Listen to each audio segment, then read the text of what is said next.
దేవుడి మాటల్లో దేవుడు ఇచ్చిన గొప్ప కృపను బట్టి నేను ఎంతగానో సంతోషిస్తున్నాను. సంతోషంగా ఉన్న వారిని బిగ్గరగా హల్లెలూయా చెప్తాను. హల్లెలూయా. ఎందుకు సంతోషంగా ఉన్నారని అడిగాను. ఎందుకు? గుడ్ ఫ్రైడే అంటే గట్టిగా ఎందుకు సంతోషంగా ఉండాలి అంటే మన పాపాలను బట్టి, మన దోషాలను బట్టి, మన అతిక్రమాలను బట్టి దేవుడు ఏం చేశాడు? శిలువ మరణాన్ని పొందాడు. తెలిసిన విషయమే కదా, గట్టిగా చెప్తాం. ఏం పొందాడు దేవుడు? ఎవరైనా శిలువ మీద యాగం అయ్యారా దేవుడు కాకుండా? ఎవరు అవ్వలేదు. కాబట్టి దేవుడు మన కోసం తన ప్రాణాన్ని పెట్టాడు. కాబట్టి మనం ఈ రోజు ఏం చేయాలంటే సంతోషంతో కూడిన దుఃఖాలు మనం ఈ రోజు పొందుకోవాలి. కాబట్టి మొదటి మాట నేను ధ్యానించబోతున్నాను. అందరూ మీ బైబిల్ గ్రంథాలు ఓపెన్ చేసినట్లయితే లూకా సువార్త 23వ అధ్యాయం 34వ వచనంలో చదువుకున్నట్లయితే, తండ్రి వీరేం చేస్తున్నారో వీరు ఎరుగను కనుక వీరిని క్షమించమని చెప్పాను. దేవుడు శిలువలో మరణం పొందడానికి రీజన్ ఏంటి? మన పాపాల్ని, మన శాపాల్ని క్షమించడానికి. మనమైతే మన పాపాల్ని క్షమించుకోలేము, మన దోషాన్ని మనం కొట్టివేసుకోలేము. నిజంగా దేవుడు మన పాపాల గురించి ఏ విధంగా, మన నీతిని గురించి ఏ విధంగా చెప్తున్నాడంటే, ఏ విధంగా చెప్తున్నాడు? మురికి గుడ్డ వలె ఉన్నావి. మురికి గుడ్డను మనం ఇంట్లో ఉంచుకుంటామా? ఉంచుకోము. నేను ఒక చిన్న ఉపమానం చెప్పి వాక్యంలో ముందుకెళ్తాను. సముద్రం దగ్గరికి వెళ్తాము. సముద్రంలో ఉన్నప్పుడు చిన్నపిల్లలకి ఏమనిపించింది? ఇసుకతో ఆటాడాలనిపించింది. కొంతమంది గూళ్ళు కట్టుకుంటారు, కొంతమంది గుంటలు చేసుకుంటారు, ఆడుకుంటా ఉంటారు. చిన్నపిల్లడు అక్కడ ఉండి ఆ సముద్రంకి కొంచెం దూరంన ఒక గుంట చేసి సముద్రం దగ్గర ఉరికెళ్తున్నాడు, మళ్ళీ వెనక్కి వస్తున్నాడు, ఉరుకుతున్నాడు, వెనక్కి వస్తున్నాడు. అక్కడ చేస్తున్న క్రమం ఏంటి అంటే, అతడు ఆ సముద్రంలో ఉన్న నీటిని ఆ చిన్న గుంటలో నింపాలని చూస్తున్నాడు. పెద్ద డ్రమ్ ఉంది, చిన్న బకెట్ ఉంది. డ్రమ్ములో ఉన్న నీళ్ళు మనం బకెట్ లో నింపాలి కదమ్మా, నింపలేము. అదే విధంగా దేవుడు సిలువలో పలికిన 7 మాటలు ఏ విధంగా ఉంటాయంటే, నువ్వు ప్రతి సంవత్సరం ధ్యానిస్తూనే ఉన్నావు, ప్రతి సంవత్సరం వింటూనే ఉన్నావు, ప్రతి సంవత్సరం ఎవరో ఒకరి ద్వారా 7 మాటలు నీ చెవులు పడుతూనే ఉన్నాయి. చెవిన పడకపోయినా నీకు అప్పుడో ఎప్పుడో కుదిరినప్పుడు వాటిని నెమరు వేసుకుంటూనే ఉన్నావు. కానీ అవి నీకు ఎలా ఉన్నాయంటే, ప్రతి గుడ్ ఫ్రైడే రోజున, ప్రతి శుక్రవారం రోజున నీకు అవి ఎలా ఉన్నాయంటే కొత్తవిగా ఉన్నాయి. అవునా కదా? పోయిన గుడ్ ఫ్రైడే అయిపోయింది, మళ్ళీ గుడ్ ఫ్రైడేకి మనం ఏమనుకుంటాం? మళ్ళీ ఈసారి ఏం చెప్తారు, ఎవరేం చెప్తారు? ప్రతి ఒక్కరు ఒకేసారి వచ్చి చెప్పలేరు, కానీ ప్రతి ఒక్కరు చెప్పే మాటల్లో విధానం బట్టి చాలా తేడాలు ఉంటాయి. అదే విధంగా మన హృదయాలు మనం ఏ విధంగా ప్రత్యేకపరుచుకుంటాము అనంటే, ఈ శుక్రవారం ఈ 7 మాటల వలన మళ్ళీ నేను ఉత్తేజాన్ని పొందుకోవాలి, దేవుని ప్రేమను మళ్ళీ నేను తెలుసుకోవాలనే విధంగా ఉంటాం. ఈ మాటను బట్టి మనం చూసుకున్నట్టయితే యెషయా గ్రంథం 53వ అధ్యాయం 12వ వచనం చదువుకుంటాం. యెషయా 53 కావున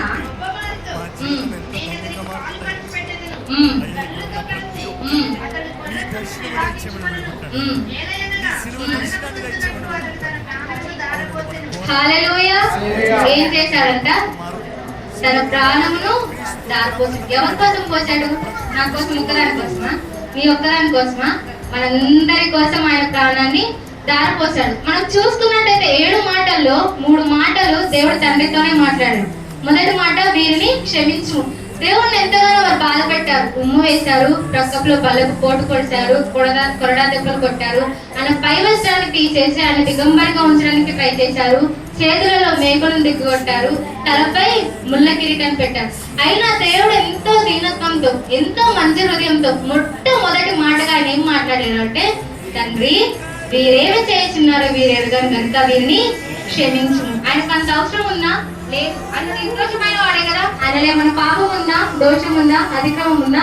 లేదు. కానీ మన పాపాలను క్షమించడానికి, మన దోషాలను క్షమించడానికి ఆయన ఏం చేశాడంటే, మొట్టమొదటిగా ప్రాముఖ్యత దేనికి ఇచ్చారంటే క్షమించుము. నిజంగా అక్కడ ఉన్న వరకు వారందరూ ఏం చేస్తున్నారో వారికి తెలియకపోవచ్చు ఆ రోజున. కానీ నిజంగా ఒకవేళ దేవుడు ఈ రోజు సిలువ పడితే దేవుడు ఈ రోజు ఏం చెప్తారు? మీరు చెప్పండి. మీరు ఏం చేస్తున్నారు వీరు ఎరగని దేవుడు చెప్తారా? అస్సలు చెప్పడు. తండ్రి వీరేం చేస్తున్నారో వీరు ఎరుగుతారు కనుక వీరిని క్షమించుడి అని చెప్తారు. ఈరోజు మనకు అబద్ధం ఆడొద్దని తెలుసు, కూతురు మాట్లాడొద్దని తెలుసు, పక్కన మీద ద్వేషం ఉండొద్దు అని తెలుసు. అన్ని చేసినా మనం ఏం చేస్తున్నాము? అవే చేస్తున్నాం కదా. అవునా కదా? కాబట్టి ఈ రోజు ఒకవేళ దేవుడు మన ముందు సిలువలో వేలాడబడితే ఆయన ఏం చెప్తారంటే, తండ్రి వీరేమి చేస్తున్నారో వీరు ఎరుగుతారు కనుక మీరు క్షమించండి. తెలిసి తెలిసి తెలిసి పాపం చేసేవారు ఎవరంటే ఈ రోజున నిజంగా మనమే. కాబట్టి ఇక్కడైనా ఒక క్రైస్తవులకు ముఖ్యంగా కావాల్సింది ఏంటి అంటే క్షమాపణ అనేది చాలా ముఖ్యం. నేను ఒక ఉపమానం చెప్తా. ఒక హెడ్ కానిస్టేబుల్ ఉన్నాడు. తను పచ్చి హైందవ కుటుంబం నుంచి వచ్చాడు. తన భార్య కూడా హైందవరాలు. కానీ కొన్ని పరిస్థితుల వలన ఆమె దేవుడిని తెలుసుకొని, దేవుని ప్రేమను తెలుసుకొని, తర్వాత దేవుని సన్నిధికి వచ్చి బాప్తిజం తీసుకొని దేవునిలో జీవించడం కొనసాగించింది.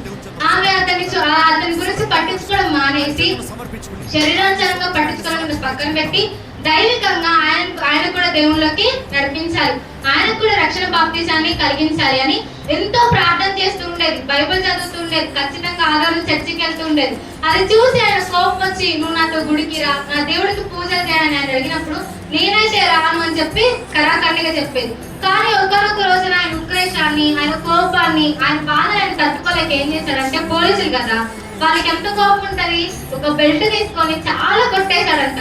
ఎలాగంటే మనం కొట్టినాక రక్తపు గడ్డలు ఏ విధంగా అయితే చర్మంలో ఉంటాయో ఆ విధంగా ఒళ్ళంతా గడ్డలు కట్టే విధంగా కొట్టాడంట. కొట్టిన తర్వాత అయ్యో నా భార్య నేను కొట్టాని, నా సగభాగాన్ని నేను కొట్టాని, సరే ఎన్ని మాటలు లేకపోయినా ఇన్ని రోజులు నాతో ఉంది, నన్ను చూసుకుంది కదా అనే కోపంతో ఆయన ఏం చేశారంటే ఆయన బండిని తీసుకొని ఆయన రోడ్డు మీద కోపంగా స్పీడ్గా వెళ్ళిపోతున్న క్రమంలో ఏమైంది, స్కిడ్ అయిపోయి కింద పడిపోయాడు. ఆయన స్కిడ్ అయి కింద పడిపోయాక ఆయనకు తగిలించి చిన్న చిన్న దెబ్బలు, పెద్ద ఎముకలు అనేది ఎరగడం కానీ ఏమి ప్రాణపై స్థితి కానీ రాలేదు. కానీ చిన్న చిన్న దెబ్బలు తగిలినాయి. ఆయన ఒళ్ళు చీరకపోవడము, రక్తం కారడము అలాంటివి జరిగినప్పుడు జస్ట్ సింగిల్ ఫస్ట్ ఎయిడ్ చేయించుకొని ఇంటికి వెళ్ళే క్రమంలో ఆయన అనుకుంటున్నారంట, నా భార్య నా కోసం నా మీద కోపంతో, నా మీద ద్వేషంతో ఈయన మరణం ఉండాలి, ఈయనకి ఒక ప్రాణమైన స్థితి రావాలని ఆయన దేవుడికి ఆమె ప్రార్థించిందేమో.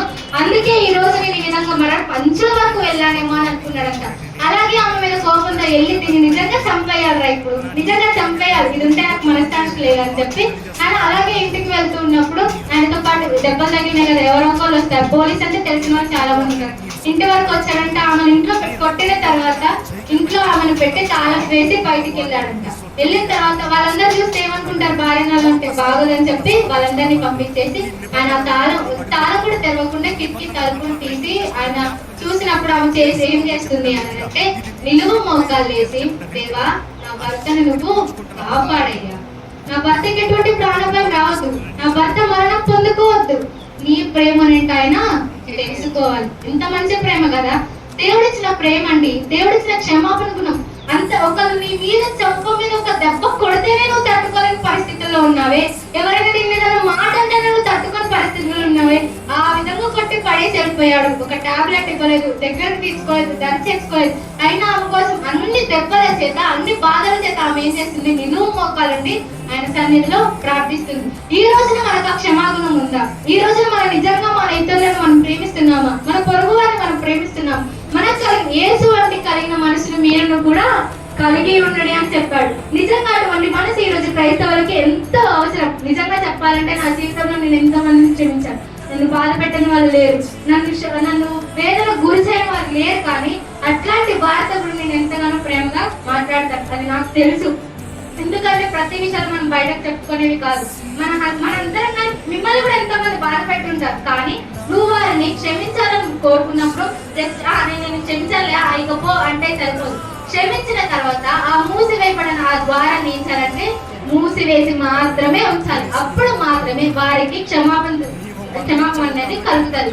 ఎన్నో వాక్యాలు మనం వింటూ ఉంటాం, నీ పొరుగు వారిని ప్రేమించు, నీ పొరుగు వారిని క్షమించు, నీ పొరుగు వారికి ఆస్తిని కోరుకోకు, వాళ్ళ నాశనాన్ని కోరుకోకు, మనం ఎన్నో వింటాం. విన్న తర్వాత వాక్యం తర్వాత ఏం చేయమంటారు, ప్రార్థన చేద్దాం, అందరం కలిసి మోకాలేసి, ప్రభా నేను వారిని క్షమిస్తున్నాను ప్రభా, వారి పాపాలు క్షమించు ప్రభా, వారి పట్ల చేసిన క్షమించు అంటాను. తర్వాత ఇంటికి వెళ్ళాక అరే అవునన్నా అలా అంటారా, అవునన్నా ఆ రోజు ఆ మాట వింది, అది మీ మైండ్లోకి వస్తుందా రాదా? దానికి వాళ్ళ క్షమాపణ కలుగుతుందా? కలగదు. నువ్వు చేసిన ప్రార్థన కూడా వ్యర్థమే. నువ్వు ఎప్పుడైతే దేవుని సన్నిధిలో మోకాలుండి ప్రార్థించిన తర్వాత, దేవా నేను వారిని క్షమిస్తున్నాను, నా పట్ల చేసిన వాడే నేను క్షమిస్తున్నానని చెప్పిన తర్వాత వారి మీద నీకు ప్రేమ మాత్రమే ఉండాలి. హల్లెలూయా, హల్లెలూయా. ఇంతవరకు చెప్పింది అర్థమైందా? ఏం చెప్తాను, ఏముండాలి క్రైస్తవునికి? క్షమాపణ. నీకు ఆస్తి ఉన్నా, అంతస్తున్నా, డబ్బులున్నా, మేడలున్నా, బంగారున్నా, క్రైస్తవునికి ఉండాల్సింది ఏంటి? క్షమాపణ. హల్లెలూయా. మన దేవుడు క్షమించే దేవుడు కావున మనం కూడా ఏ విధంగా ఉండాలంటే క్షమాగుణం కలిగి ఉండాలి. ఒకసారి చూసుకున్నాం, మరణం పొందినట్లు ఆయన ప్రాణాన్ని ఏం చేశాడు? దారిపోసాడు. ఆయనకి ఏం అవసరం అండి? గొర్రె పిల్లగా ఈ లోకానికి వచ్చి అన్ని బాధలు ఈ రోజు మనం పొందామా? ఏ రోజైనా ఆయన కలిగిన బాధలు గింతైనా కలిగిందా? మనకి కలగలేదు. కాబట్టి ఆయనను మనం నిర్ధారకంగా తీసుకొని, మనకు ఒక ఎగ్జాంపుల్ గా ఆయన తీసుకొని మనం క్షమించాలి. చూసుకున్నట్లుగా మనం ప్రతి ఆదివారం ఏం చేస్తాం? ఆఖరిలో ప్రార్థన అయిపోయిన తర్వాత ఏ ప్రార్థన చేస్తాం? పరలోక ప్రార్థనలు ఏముంటది? గట్టిగా వారు రుణస్థులను క్షమించినట్లు చూడండి. ఓపెన్ చేయండి బైబిల్. మత్తయి సువార్త 6వ అధ్యాయం 12వ వచనం.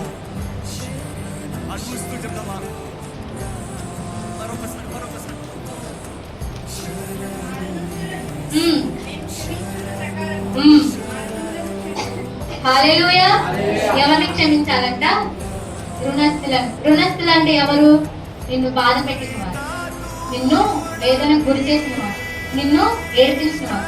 వారిని నువ్వే విధంగా అయితే క్షమిస్తున్నావో ఆ విధంగానే నన్ను కూడా క్షమించు అని నువ్వు దేవుడిని అడుగుతున్నావు. దేవుడు నన్ను క్షమించాలంటే నువ్వు వాళ్ళని క్షమించావా?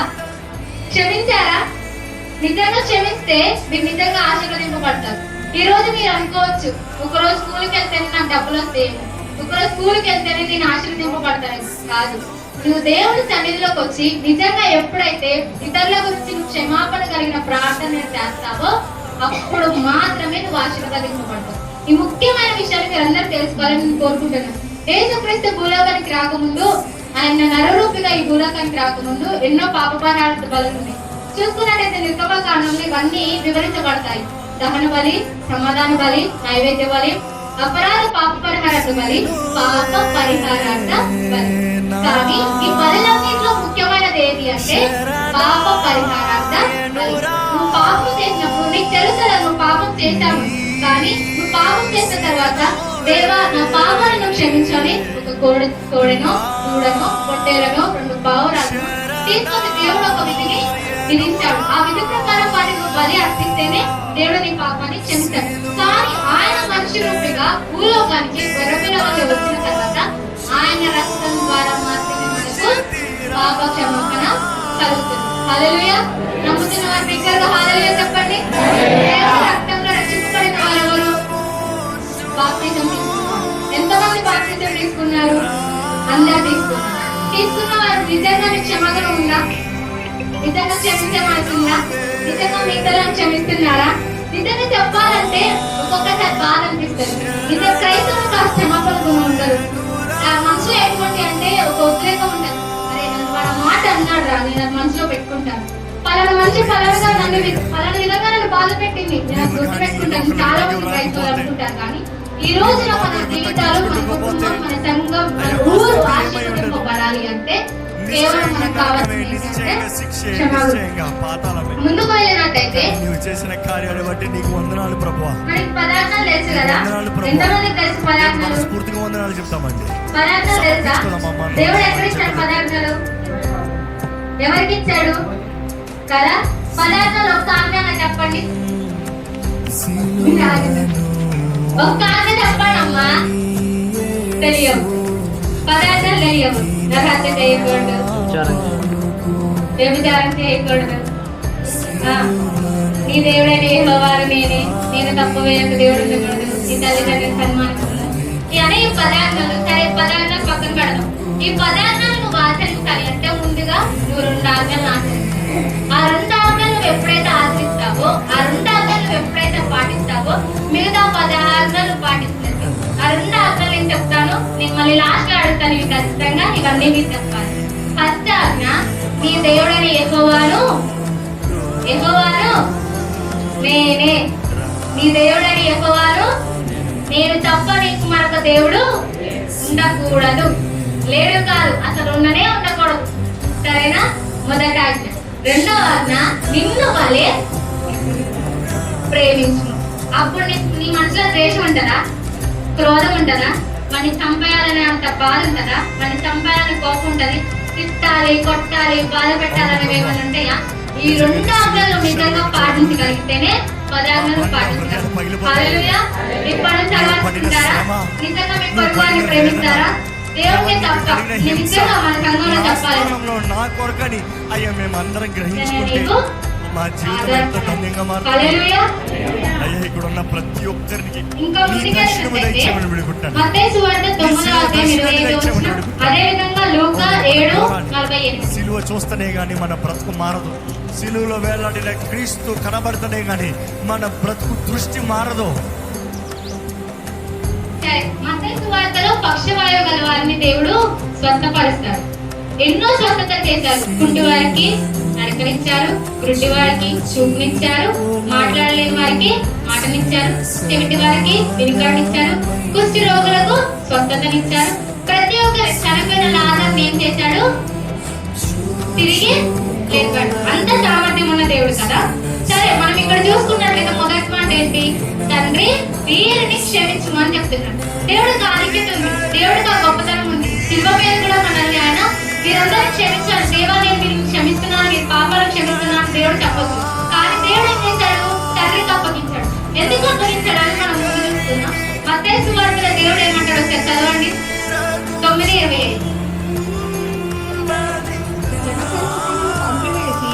ఆయన లోపలికి వెళ్ళి ఆమె చేయి పట్టుకునగానే ఆ చిన్నది లేచును. ఈ సమాచారము ఆ దేశమంతటను వ్యాపించెను. యేసు అక్కడ నుండి వెలుచుండగా 2 గుడ్డివారు ఆయన వెంట వచ్చి, దావీదు కుమారుడా మమ్ము కనుకరించమని కేకలు వేసిరి. ఆయన ప్రవేశించిన తరువాత ఆ గుడ్డివారు ఆయన ఎదురు వచ్చి, యేసు నేను ఇది చేయగలనని మీరు నమ్ముతున్నారా అని వారిని అడగగా, వారు నమ్ముచున్నాము ప్రభువా అని ఆయనతో చెప్పిరి.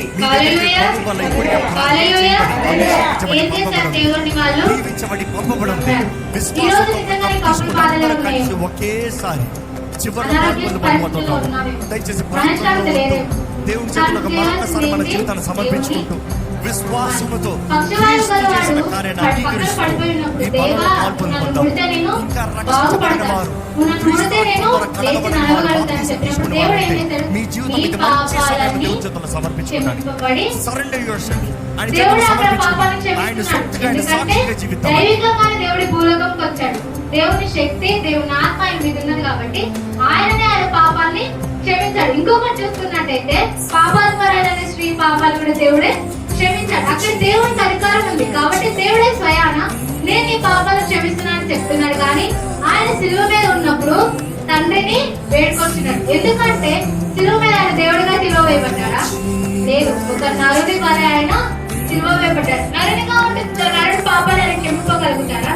మనం చూసుకోవచ్చు. మత్తయి సువార్తలో 10 శాస్త్రులు ఆయన, నువ్వు సాతాను పేరు వచ్చావు, సాతాను వెళ్ళగొడుతున్నావు అని దైవపడుతున్న వారిని బదిలిస్తున్నప్పుడు నువ్వు సాతాను పేరు వచ్చిన వాడు వీడు అని చెప్పి వాళ్ళు దేవుడిని వెక్కిరించినప్పుడు దేవుడు ఒక్కటే మాట అంటాడు, రాజ్యమే వాడు రాజుగా ఉన్నప్పుడు సాతాను సంబంధం కలను ఏ విధంగా వెళ్ళగొట్టును అంటే ఇప్పుడు నువ్వు నిజంగా పాపంలో ఉన్నావు, నీ పాపాలను కొట్టువేయగలుగుతుంటావా? నువ్వు నీతిగా ఉన్నావు, నీ నీతిగా స్థిరపరచుకోగలుగుతావా? నీ నీతిగా స్థాపించుకోగలుగుతావా?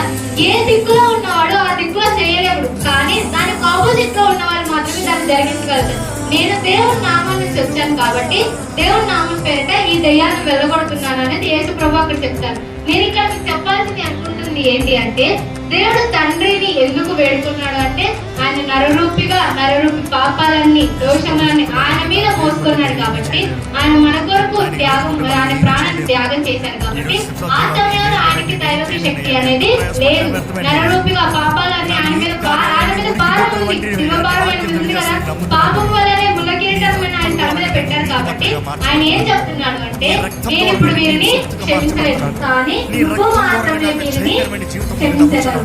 కాబట్టి దేవుడు నిజంగా మన మనుషులం కదా, మన మనుషులు క్షమించాలని క్షమాపణ పోదు కాబట్టి నువ్వు చేయవలసింది ఏంటంటే, దేవా నా పట్ల అపరాధం చేసిన వారిని, నువ్వు బాధ పెట్టిన వారిని, నన్ను వేదనకు గురి చేసిన వారిని, నువ్వు మోసం చేసిన వారిని నువ్వే క్షమించు అని ఎవరికి అప్పచెప్పాలి అంటే దేవునికి అప్పచెప్పాలి.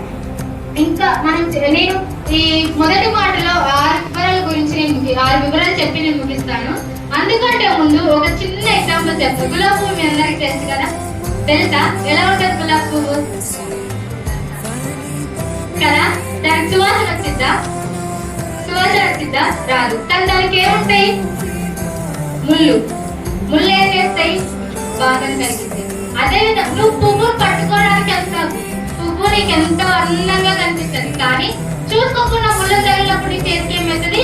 గాయం అవుతుంది. కాబట్టి ఇక్కడ ఏంటి అంటే నువ్వు పైకి కనబడడానికి చాలా బాగున్నావు, తలస్నానం చేశావు, కొత్త బట్టలు కట్టుకున్నావు, టిప్పు టాపు రెడీ అవుతుంది, కానీ మీ అంతరంగ హృదయం ఏ విధంగా ఉంది? మీ అంతరంగ హృదయం పరిశుద్ధంగా ఉందా? మీ అంతరంగ హృదయం దేవుడికి నచ్చినట్టుగా ఉందా? ఏ విధంగా జీవిస్తున్నావు? పైకి కనపడే గులాబీ పువ్వు మాత్రమే అందరికి కనిపిస్తుంది, దాని దగ్గరికి వెళ్ళే వరకు దాని ముళ్ళు ఎంత పెద్దగా ఉన్నాయో ఎవరికి తెలియదు. అవునా కాదా? చెట్టు దగ్గరికి వెళ్తేనే ఆ ముళ్ళు పెద్దగా ఉన్నా చిన్నగా ఉన్నా అని మనం గుర్తుపట్టగలుగుతాం. అదే విధంగా క్రైస్తవులు పడే చాలా మంది కూడా ఈ రోజు పన్నెండుగా చూడండి, అరే ఏ క్రైస్తవులు సూపర్ ప్రార్థన చేసి నిలువమోకాలి ప్రార్థించారా ఇప్పుడు అన్నట్టు చేస్తారు. ఒక్కసారి చర్చ దాటి చూడు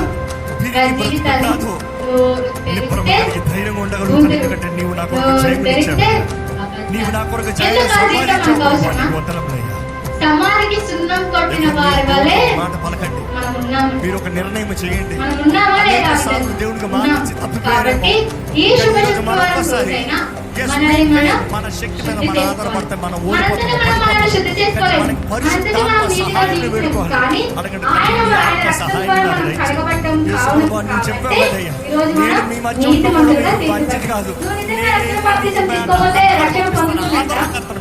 రక్షణ ఇచ్చాడు, కృపాకాలంలో చెప్తున్నది ఏంటి అంటే తీసుకున్నారు, కానీ దేవుని ఆత్మ సహాయాన్ని జీవిత విధానాలు మార్చబడింది. ఇక్కడైనా ఆ జీవిత విధానాన్ని మార్చుకోవాలి. వీటిలో మనం అలవర్చుకోవాల్సిన 6 ముఖ్య విషయాలు.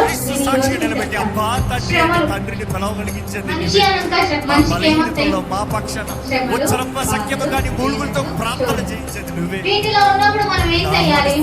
చెప్పండి. ప్రార్థన చేయాలి. కానీ మనం ఏం చేస్తాం? పక్కింటి అక్క దగ్గరికి వెళ్ళి, ఎదురింటి అక్క దగ్గరికి వెళ్ళి, నాకు బాధ నాకు బాధ నువ్వే సహాయం చేయి.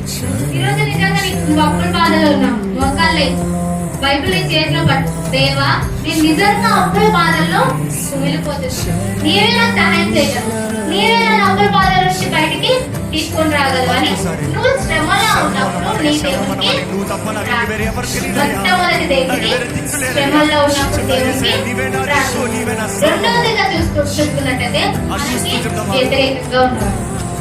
చాలా మంది ఉంటారు మనకి వ్యతిరేకంగా, చాలా మంది మనకి వ్యతిరేకంగా మాట్లాడుతుంటారు. మనం ఒకటి చెప్తే దాన్ని రెండో విధంగా చెప్పేవాళ్ళు ఉంటారు. వారిని ఏం చేయాలంటే నువ్వు క్షమించాలి. ఇది తర్వాత చూసుకున్నట్టయితే మత్తయి సువార్త 5:44 నువ్వు వారిని ఏం చేయాలి? క్షమించాలి, ఎవరిని? వ్యతిరేకంగా ఉన్నవారు. మూడో చూసుకున్నట్టయితే పాప క్షమాపణ. హల్లెలూయా, హల్లెలూయా. గట్టిగా మొదటి మాట ఏంటండి? ఇంకా అప్పుడే నీసం అయిపోతాయి కదా. మొదటి మాట మాత్రమే పాప క్షమాపణ. నువ్వు పాప క్షమాపణ పొందుకున్నావు, నువ్వు బాప్తిజం తీసుకున్నావు, అంతటా అందరూ మారు మనసు పొందలేదు దేవుని రాకడ. కాబట్టి నువ్వు చేయవలసింది ఏంటంటే పాపల కొరకు ప్రార్థించాలి, వారికి క్షమాపణ కలుగుతున్నా. వారు కూడా దేవుడిని ఇన్ని సంవత్సరాలు బట్టి ఇక్కడ మనం ఉంటున్నాం కానీ ఎవరు మాట్లాడు. కాబట్టి ఇక్కడైనా సంఘంలో కానీ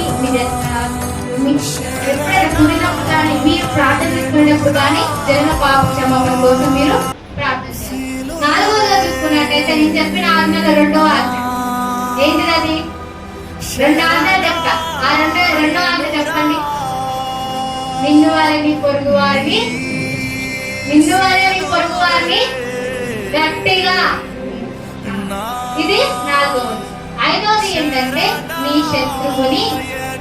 శత్రువులందరికీ ఉంటారు. నేను క్షమించిన అన్నావనుకో నీకు క్షమాపణ, నీకు ఆశీర్వాదం రాదు.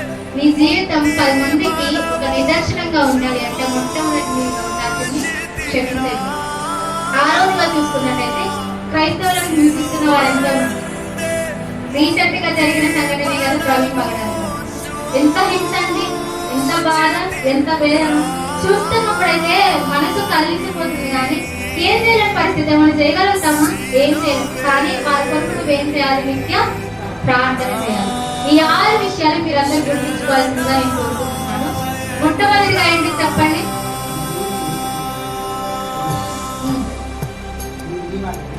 అవునండి, సిలువనే 6 మాటల్లో మొట్టమొదటి దిగి రాకపోతే, శ్రమలో, మా కొరకు రెండవది అయ్యా మా స్థితి ఏమై వ్యతిరేకంగా, నేను చెప్తా గుర్తుపెట్టుకోండి. శ్రమలో ఉన్నప్పుడు ప్రార్థించాలి, వ్యతిరేకంగా ఉన్న వారి కొరకు ప్రార్థించాలి, పాప క్షమాపణ కొరకు ప్రార్థించాలి, అదేవిధంగా పొరుగు వారిని ప్రేమించాలి, శత్రువును ప్రేమించాలి, హింసించే వారి కొరకు. వీటన్నిటిని బట్టి ఏం జరుగుతుంది? క్షమాపణ. కాబట్టి మొట్టమొదటి మాట సారాంశం ఇది. ఏంటిది సారాంశం? క్షమించాలి. క్షమించినప్పుడు నీ మనసు నిజంగా ప్రేమ కలిగి ఉంటుంది. నువ్వు క్షమించగలిగితేనే నీకు ప్రేమ ఉన్నట్టు, నువ్వు క్షమించకపోతే నీకు ప్రేమ లేనట్టు. కాబట్టి ఇవన్నీ గుర్తుపెట్టుకొని దేవుళ్ళ ముందుకు సాగాలని కోరుకుంటున్నాను. పాప క్షమాపణ లేని ఒక విషయం బైబిల్లో దేవుడు మత్తయి సువార్తలో రాశాడు. ఎవరికైనా తెలుసా? ఒక్కదానికి మాత్రం క్షమాపణ లేదు. వ్యభిచారం చేసినా క్షమాపణ ఉంది, నరహత్య చేసినా క్షమాపణ ఉంది, అబద్ధాలు ఆడినా క్షమాపణ ఉంది, ఏం చేసినా క్షమాపణ ఉంది. కానీ ఒకే ఒక్క విషయానికి క్షమాపణ కాదు. ట్రై చేయండి,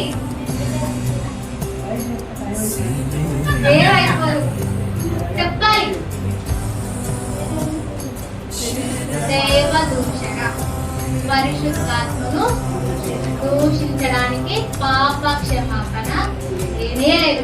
మారు మనసు పొందు, రక్షణ బాప్తిసం తీసుకో, దేవుని సన్నిధికి రా, ప్రతిరోజు ఆయన సన్నిధిలో ఉండు, నీళ్ళు మోకాలు ప్రార్థన చేసి ఏం చేసినా పరిశుద్ధాత్మను దూషించిన వారికి క్షమాపణ లేదు. పరిశుద్ధాత్మను ఆరాధన సమయంలో పరిశుద్ధాత్మ దేవుడు దిగొస్తారు. దిగొచ్చినప్పుడు అరే మీరు చాలా మాట్లాడుకుంటారు, చాలా మంది మాట్లాడే ఉంటారు. కాబట్టి ఇక్కడైనా సెర్చ్ చేసుకోవాలి. ఎక్కడైనా చాలా మంది క్రైస్తవులు ఏంటంటే ఒక వ్యక్తి మీదకి దేవుని పరిశుద్ధాత్మ వచ్చినప్పుడు దాన్ని చూస్తున్న వారికి కొంతమంది దేవుని శక్తి బలం తెలియని వారు ఏమనుకుంటారంటే పిచ్చితనం, వెర్రితనం, పిచ్చిగా వేస్తుందిరా, పిచ్చిగా చప్పట్లు కొడుతుందిరా అని మాట్లాడుతున్నాం. కానీ అది కాదు. దేవుడు వారి మీద అగ్ని వలె దిగి వచ్చినప్పుడు మాత్రమే వారు పరిశుద్ధాత్మని పొందుకుంటారు. అవసరమైతే దేవా నీ పరిశుద్ధాత్మని నాకు దయచేయి, నీ ఆత్మని నేను పొందుకోవాలయ్యా, నీ పరిశుద్ధాత్మ తోడు నాకు కావాలి. ఈ రోజు దేవుడు మనకి ఏ విధంగా తోడుగా ఉన్నాడంటే పరిశుద్ధాత్మ ద్వారా మాత్రమే మనకు తోడుగా ఉన్నాడు. ఒక మనిషి రూపాయలు మన మధ్యలో ఉన్నాడా? లేడు. కానీ పరిశుద్ధాత్మ రూపంగా మాత్రమే మన మధ్యలో ఉన్నాడు. కాబట్టి నువ్వేం చేయాలి అంటే పరిశుద్ధాత్మ నువ్వు ఎప్పుడు దూషించకూడదు. నువ్వు నా దగ్గరికి రావట్లేదే అని కూడా నువ్వు అడగొద్దు. ప్రార్థన చేయి, దేవా నీ పరిశుద్ధాత్మను నాకు దయచేయి అని నువ్వు ప్రార్థించినప్పుడు మాత్రమే నువ్వు పరిశుద్ధాత్మను పొందుకుంటావు. ఇంకెప్పుడు నువ్వు కూడా పరిశుద్ధాత్మను దూషించుకున్నా ఆయన సన్నిధిలో ముందుకు సాగిపోతూ 2 ఆజ్ఞలు పాటిస్తూ నీ దేవుడని యెహోవాను నేనే, నీకు తప్ప నీకు వేరొక దేవుడు లేడు. రెండవది నిన్ను వలె నీ పొరుగు వారిని ప్రేమించు. ఈ 2 ఆజ్ఞలు మనం పాటించినప్పుడు నిజంగా మనం క్షమాపణ కొనగలిగి ఉంటాం. ఒక క్రైస్తవుడికి నిజంగా కావాల్సింది క్షమించేది. కాబట్టి ఈకమైనకైనా క్షమిస్తూ దేవుని కోసం జీవించాలని కోరుకుంటూ చిన్న వాటి దేవుడు.